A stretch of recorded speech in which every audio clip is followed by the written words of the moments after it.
मुल्क चलाने के लिए चीन से पैसे लेगा Taliban, money sweeter than Honey. Taliban ने कहा चीन अफगान में नए सिरे से निवेश करेगा। तालिबान ने चीन को बताया अपना अहम सहयोगी। ऐसा कोई सगा नहीं जिसको ठगा नहीं, और उसी चीन पर तालिबान का एतबार है। ड्रैगन का नया गुलाम तालिबान। मैं ये क्यों कह रहा हूं, जरा आइए इस इंफॉर्मेशन के हवाले से देखिए। जिस देश की मदद की उसको अपने जाल में फंसाया। श्रीलंका इसका उदाहरण है, न जाने कितने मुल्क इसके उदाहरण हैं। अफ्रीका में तो कई जगहों पर कहा जाता है पूरे के पूरे मुल्क मदद के नाम पर खरीद लिए गए हैं, कर्जदार बना लिए गए हैं, और उस जाल में फंसने के लिए तालिबान आतुर है। देखिए क्या कह रहा है, देखिए जरा इधर। मुल्क चलाने के लिए फंड्स की जरूरत है। यह अचानक पता चला है तालिबान को, शायद उसको मालूम नहीं था कि उसके हाथ में हुकूमत आ जाएगी।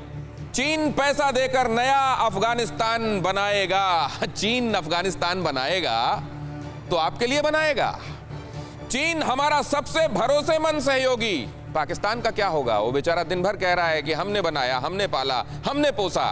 अब अगर सबसे भरोसेमंद सहयोगी आपका चीन हो जाएगा तो पाकिस्तान आपके लिए टैंक क्यों भेजेगा नॉर्दर्न अलायंस से लड़ाई करने के लिए? तांबे की खदानों को मॉडर्न बनाएगा चीन, बनाएगा। ईस्ट इंडिया कंपनी ने जो किया था किसी जमाने में, उसी तरीके से यह भी मॉडर्न बनाएगा। क्या ये सच्चाई जो राइटिंग ऑन द वॉल है, इस तरह की राइटिंग ऑन द वॉल वो पढ़ने में तालिबान के लोग, क्या ये उस भाषा में नहीं लिखा हुआ जिसमें उनको समझ में आता है? जरा ये समझ लें स्वर्ण सिंह साहब, जाल में फंसने के लिए मछली बेकरार है। चीन देखिए दो तरह से अपने प्रभाव को बढ़ाता है विदेश में जाकर। एक तो वहाँ के प्राकृतिक जो संसाधन हैं, जो खनिज पदार्थ हैं, अपने कॉपर माइन की जिक्र किया यहाँ पे, तो उसको वो हथियाना चाहेगा, और उसके लिए तालिबान को वो बड़े बड़े इमारतें या पुल या सड़कें या रेल लाइंस वगैरह बनाकर देने की बात करेगा। वो भी इसलिए कि उसका अपना व्यापार बढ़ सके। तो ये तालिबान को भी अच्छा लगेगा, क्योंकि वो चाहेंगे कि उनकी सत्ता में आने के बाद कुछ दिखाने को हो उनको, लोगों को, कि हमने ये जमीन पर किया है। तो इसलिए मुझे लगता है कि दोनों को आपस में लगता है कि तालमेल बनाने में फायदा होगा। और उसके साथ साथ कुछ दूसरे, आज ही देखिए यूरोपियन यूनियन ने भी कहा है कि हम ह्यूमैनिटेरियन असिस्टेंस हम देते रहेंगे, हालांकि वो मान्यता देने जैसा नहीं होगा। अमेरिका कह रहा है कि एक नया अध्याय शुरू करेंगे हम तालिबान के साथ। तो कई दूसरे देश, और आखिरी बात कि पाकिस्तान क्यों कह रहा है इस तरह से कि हमने उनको तैयार किया? क्योंकि आज देखें, आज ही एक हवाई जहाज जो सारी जो नेतृत्व है तालिबान का, उसको दोहा से लेकर काबुल पहुंचा है।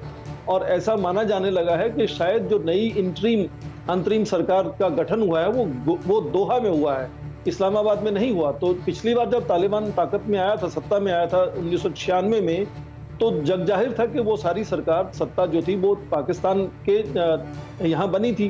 तो पाकिस्तान, क्योंकि उसको लग रहा है कि उसका प्रभाव जो है तालिबान पर कम हो सकता है, क्योंकि यूरोपियन यूनियन दिलचस्पी दिखा रहा है, चीन दिलचस्पी दिखा रहा है, दोहा सरकार बना रहा है। तो इसलिए पाकिस्तान की मजबूरी है कि आगे बढ़े। और आखिरी बात छोटी सी मैं ये जोड़ूंगा कि तालिबान यदि अस्थायी उसका अस्थिरता बनी रहती है तो दो चीजें होंगी। पहला तो ये कि जो उनका जो शिखर का केंद्रीय नेतृत्व है, उसकी बात जमीन पर उनका काडर नहीं सुनेगा, वो अपनी मनमर्जी करेगा। और दूसरी बात ये कि अस्थिरता बनी रहेगी तो उस माहौल में, चाहे वो जैश ए मोहम्मद हो या वो दूसरे घटक हो, इस्लामिक स्टेट हो, अलकायदा हो, उन सब को वहां फिर से सेंचुरी बनाने में और वहां से कुछ आतंक फैलाने में मुझे लगता है कि आसानी होगी। बहुत बड़ी बात कही जा रही है कि किस तरीके से तालिबान की हुकूमत आने वाले दिनों में किसके लिए खाद पानी का काम करने वाली है।